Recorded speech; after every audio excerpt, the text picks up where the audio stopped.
Having come in fourth last season in Ligue 1, both Lille and head coach Paulo Fonseca came to the agreement that he would leave, having missed out on Champions League football. But while he now manages AC Milan in the Italian league, we're going to take a look at his final season at Lille and a possible way that he ran his team. Let's dive in and check it out. This one is called FonsecaBall VikanderZ. VikanderZ being the creator of the tactic as far as I understand. It looks like a fairly simple 4-2-3-1, but we are going to take a look at it with our three teams, this time in the Premier League and the Championship, with Liverpool and Aston Villa and Ipswich Town. So with all that said, let's just jump in and see how our teams did. Well, as you can see, Liverpool with 79 points is definitely lower than what they're expected. 84 goals, we have definitely seen better from them, but Aston Villa took me a little while. They are in the Europa League next season, so they must have won the Conference League or something, but they're still relegated handily. 34 points, well, not handily, but 34 points, 44 goals. That's a problem. So before we get to Aston Villa's woes, we can see that the Carabao Cup for Liverpool quarterfinals is where they ran out 1-2 against Arsenal. They did beat Aston Villa in the FA Cup third round, but they got to the fifth round and lost out against Tottenham 0-2. They did make it all the way to the Europa League final, but unfortunately losing out to Bayern 1-2. So overall, not the greatest of seasons. We got runners-up in the Europa League, runners-up in the Premier League, not great in the domestics. Quarterfinals, I guess, but we have some green, but you definitely expect a lot more. 19 goals is the tops for Nunez, though. Salah with 18. Assists, 18 for Szoboszlai. Yeah, I mean, that's not bad itself, but Szoboszlai with a 7.22 is top. Salah only with a 7.18. But now, as we get to Aston Villa, I will tell you there is some problems with this team right now. But for right now, let's get through the main stuff. In the Carabao Cup quarterfinals, they lose out 0-1 to Manchester City, and we already saw the third round of the FA Cup to Liverpool. However, this is where they get the Europa League next season. Absolutely crazy. They win out in penalties against Fenerbahce 1-1 in the Conference League. That is insane, having a relegated team in the Europa League.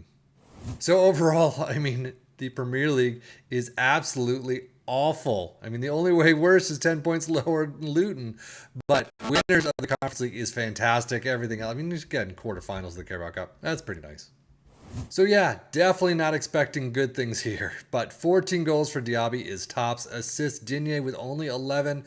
An average rating, Tyrone Mings is in there, but John McGinn with a 7.09. But now, with all that said, let me get into the full reason why Aston Villa did absolutely abysmally this year. If we look at their medical center injury history, you could see Jacob Ramsey, Martinez, Chambers, Moreno, Mings, Buendia, McGinn, and I don't even know how to pronounce that, all had absolutely major injuries. 5 months, 10 months, 5 weeks, 3 months. This tactic gave these players a lot of injuries.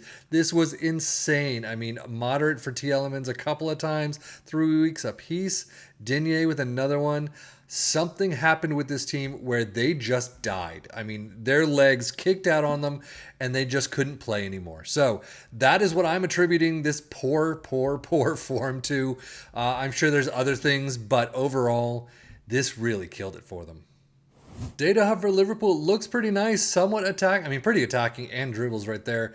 We definitely want to see more, but defensively looks not too bad. Fouls made per game is it's lower than the average, but 12.68. You could see the average is 0.92 fewer than Liverpool had. So, but overall, not too bad. Goals per game, 2.21 is definitely on the lower mark. 0.89 conceded, 0.93 XG against is a smidge higher than usual, but around average. I mean, I'll show you Aston Villa, even though it's really not a good representation simply because of the way they played and the injuries they had. But 1.16 goals per game is insane. Premier League stats, Liverpool with 2.08, which is pretty low for them and low for the league. But Aston Villa all the way down 18th with 0.89. Ouch.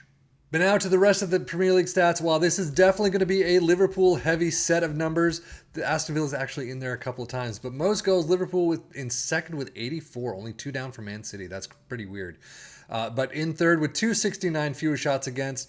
Most possession, Aston Villa does make the list with 56%. Liverpool with 60. Most dribbles made, Liverpool with 789. Aston Villa in second with 767. Best pass completion, Liverpool in fourth with 90%. Aston Villa 1 down at 89. And most shots for 523 for Liverpool. But now, how did Ipswich Town do? Did they go the way of Liverpool towards the top of the table, or did they falter completely and get their squad killed? Well, 5th place, and they make it through the playoffs. That is the big thing right there, folks. They never, almost never make it through the playoffs. But 5th place is not great. 82 points, 71 goals. We usually see them a lot higher these days since an update a few months ago. But they still got through the playoffs, and they did well. A fairly standard run in the domestic cups for them. Carabao Cup 3rd round, 0-2 against Burnley is where they drop out, and FA Cup 5th round against Chelsea, 2-3 actually. They got 2 on them, nice. But as you can see, Ipswich Town beating out Middlesbrough 1-0 to make it through the playoffs into the Premier League next season. Very well done. FA Cup, Carabao Cup, standard.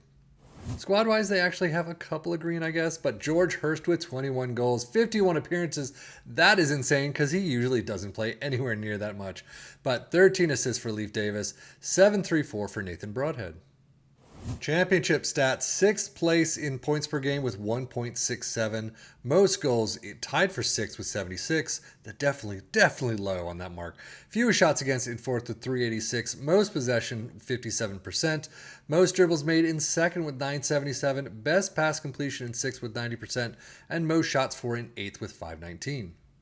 But let us take a look at the tactic itself. We start out with a sweeper keeper in defend, complete wingback in support on the left, an inverted fullback in defend on the right, central defender in defend, next to a ball-playing defender in defend, deep line playmaker in support in the midfield next to a ball-winning midfielder in defend, advanced playmaker on the left in support, an attacking midfielder in support in the central spot, and an inside forward in support on the right.